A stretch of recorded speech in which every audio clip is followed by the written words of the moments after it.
but I didn't quite know how to go about it. I knew my parents said, you have to work hard for whatever you're going to do. Nobody in my family had gone to college at that time.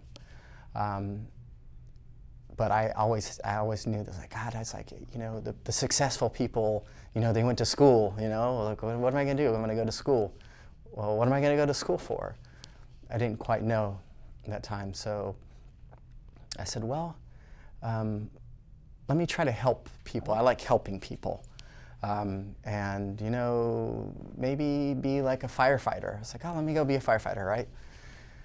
So I got better, you know, moved in, you know, with my grandfather, you know, while I was rehabbing because I had, you know, a collapsed lung. I wasn't, you know, in the best shape. So I went down to it was Miramar College, and I was like, I want to be a firefighter. What do I need to do? And so I met with the career counselor, and you know, she walked me through it. It's like, you need to take these classes. So I enrolled in fire science, and part of that requirement was, you know, to be an EMT.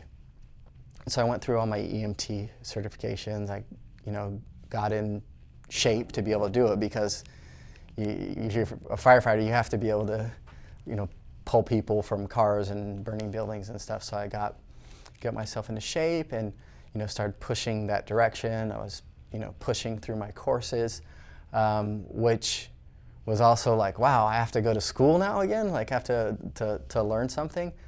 And I took a different view on education during that time, because as kids going through school, we don't always see like the value of it, because it's in our country, it's given to us, right? It's like everybody gets to go to school. I didn't quite see the value of it,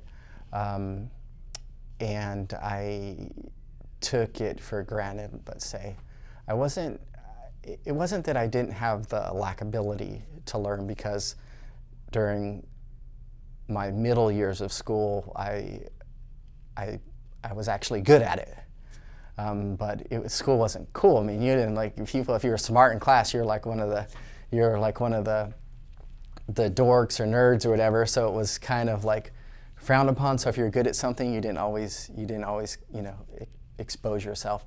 And one of my teachers, I think the third school I was kicked out of, she's like, you know, I think, you know, he was talking to my mom, I think your son's bored. It's like, look, he's great, look at his grades. And I actually went from 5th to 7th grade,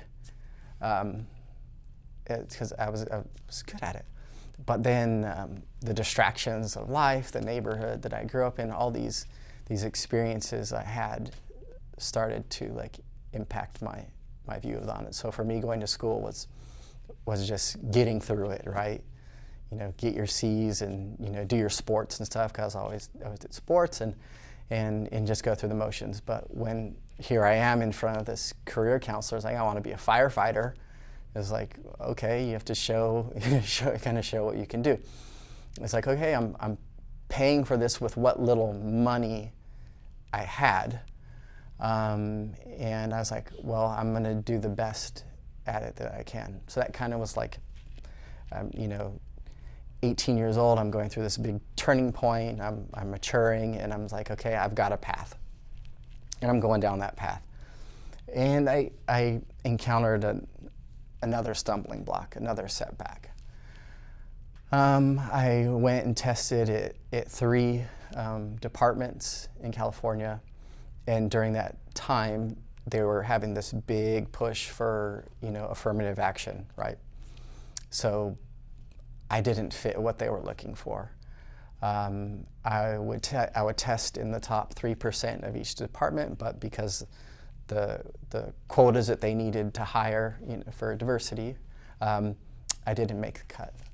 And I was pretty discouraged. I was like, man, am I ever gonna get ahead? It's like one thing after another. And I was like, nope, this is not gonna beat me.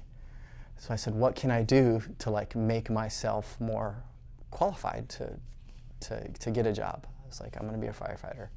And during that time, the fire departments were moving away from EMTs and they wanted paramedics. We're going to have like, fire medics.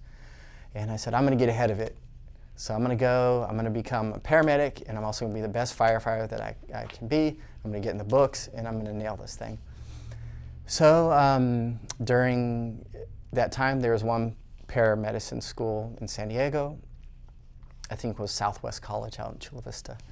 And I went down there and I talked to the career counselor. I said, here's all I'm excited. It was like, okay, just two more years I can like knock this out, get my paramedic license. And I gave her all my paperwork. Here's my grades. I've got everything lined up to get in. And she says, Mr. Bann, happy to take you here. This is how much it's going to cost. And she said, for your 2-year paramedic license, it's going to cost you $40,000. And I'm like, I had this overwhelming feeling. I was like, what am I going to do? I don't have $40,000. Not only do I not have $40,000, I don't even have the means to pay back $40,000, at that time. I didn't have any help from my family, nothing.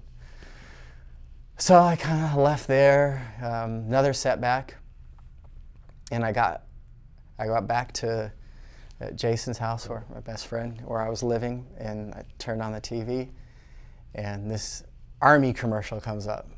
It says, "Be all you can be. Give us 2 years of your time. We'll give you, $25,000.